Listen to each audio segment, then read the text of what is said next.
ఇది వాళ్ళని అడగాలి మీరు. ఈనాడుని వాళ్ళని అడగాలి. అసలు ఎక్కడ కూడా వాస్తవాలు లేకుండా ఇష్టం వచ్చినట్లు నోటుకు వచ్చినట్లు అసలు అవి ఆరోపణలు కూడా దారుణమైన ఆరోపణలు అన్నీ కూడా చేస్తున్నారు. నియోజకవర్గ ప్రజలందరూ కూడా తెలుసు ఎవరు వ్యక్తిత్వం ఎటువంటిది అని చెప్పి. రాష్ట్రం అంతా కూడా ఈరోజు పేపర్లో వేసి ఎక్కడ పోయినా కూడా దీంట్లో నిజం ఉందేమో అనిపించే విధంగా ఈరోజు రాస్తూ ఉన్నారు. ఈరోజు వాళ్ళకి సంబంధించిన ఈరోజు ఏజెన్సీస్ అన్నీ కూడా వాళ్ళ ప్రభుత్వమే ఉంది, వాళ్ళకి సంబంధించిన ఏజెన్సీస్ ఉంటాయి. ప్రూవ్ చేయండి. ప్రూవ్ చేయకుండా ఇలాంటివన్నీ బురద కొట్టే కార్యక్రమాలు చేయకూడదని చెప్పి కూడా నేను తెలియజేస్తాను.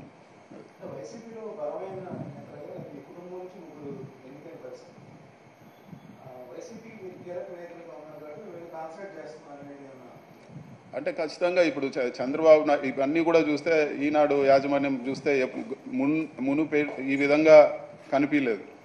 గత కొన్ని నెలలుగా ఎలక్షన్ ముందు నుంచి కూడా స్టార్ట్ అయింది. ఇప్పుడు చూస్తే పూర్తిగా ఈనాడు మేనేజ్మెంట్ అంతా కూడా తెలుగుదేశం పార్టీ చేతుల్లో లేకపోతే చంద్రబాబు నాయుడు గారి చేతుల్లో ఉండే పరిస్థితి ఈరోజు కనపడుతూ ఉంది. ఎక్కడ కూడా ఈనాడు యాజమాన్యం ఈ పేపర్ నడుపుతున్నట్టు కూడా ఎక్కడ కూడా అనిపించడం లేదు. కేవలం ఒక తెలుగుదేశం కరపత్రక లాగా కేవలం వాళ్ళు ఎవరైతే టార్గెట్ చేయాలో డైవర్షన్ పాలిటిక్స్. ఈరోజు సూపర్ 6 అనేది పూర్తిగా గాలికి వదిలేశారు. సూపర్ 6 పథకాల గురించి మాట్లాడేదానికి లేదు.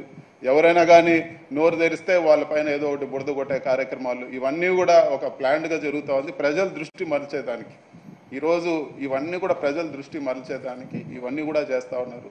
వాళ్ళు ఏదైతే ప్రామిసెస్ చేశారో ఇవన్నీ నిలబెట్టుకోలేని పరిస్థితి ఈరోజు.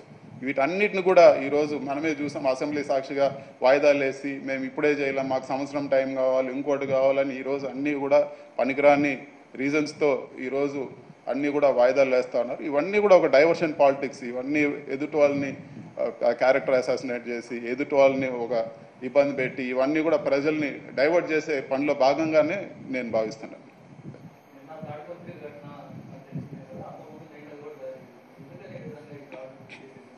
ఇది ఈరోజు ఈ దాడులన్నీ కూడా ఒక పైశాచిక ఆనందం.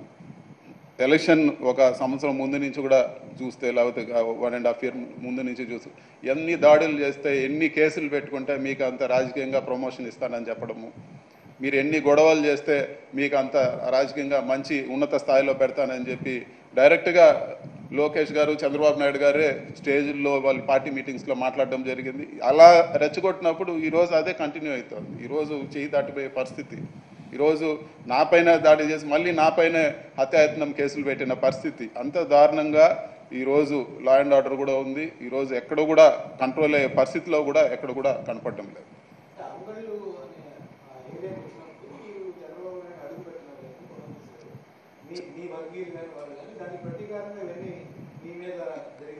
రాష్ట్రంలో చంద్రబాబు నాయుడు గారు పూర్తిగా అన్నీ కూడా పర్యటించారు. అక్కడక్కడ అడపా జరిగిన ఇన్సిడెంట్స్ పెట్టుకొని ఇవన్నీ కూడా ఈరోజు తాడిపత్రిలో కానీ లేకపోతే పుంగనూరులో కానీ, పుంగనూరులో ఎక్కడ కూడా జరగలేదు. తెలుగుదేశం నాయకులు వెళ్ళి పోలీసుల పైన గొడవ చేశారు కానీ వైసీపీ కార్యకర్త ఎక్కడ ఉన్నారు? ఏ ఒక్కటి కూడా మీరు విజువల్స్ తీయండి.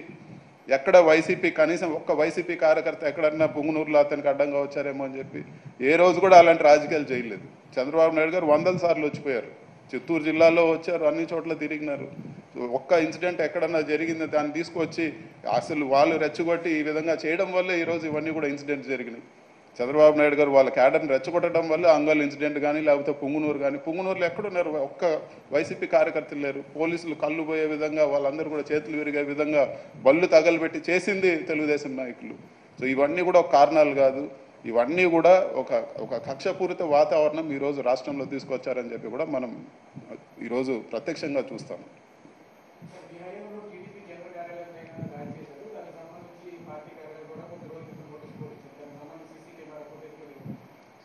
ఎక్కడ కానీ ఏ ఇన్సిడెంట్ జరిగినా కానీ మేము కోరుకునేది ఒకటే, న్యాయంగా ఉంటే ఉండండి. ఒకవేళ నిజంగా ఉంటే ఎక్కడ ఏ ఇష్యూ జరిగినా కూడా కరెక్ట్గా లా అండ్ ఆర్డర్ కరెక్ట్గా పనిచేయాలని చెప్పి మేము కోరుతున్నాం. అంతేగాని 100 కేసులు ఈరోజు ఇల్లులు పుంగనూరు నియోజకవర్గంలో మరీ ముఖ్యంగా ఈరోజు ఇల్లులతో అన్నీ కూడా ఇల్లులు డెమాలిష్ చేస్తున్నారు, మనుషుల్ని కాళ్ళు చేతులు ఎరగొడుతున్నారు. ఎక్కడ ఒక కేసు రిజిస్టర్ అయింది? 100 ఇన్సిడెంట్స్ జరిగాయి, 100 ఇన్సిడెంట్స్. సో ఇవన్నీ జస్టిఫై చేసుకునే దానికి ఏదో జరిగింది, అక్కడేదో జరిగింది, ఇక్కడేదో జరిగింది అని చెప్పి ఈరోజు చెప్పడం సరికాదని చెప్పి కూడా నేను తెలియజేస్తాను. Thank you.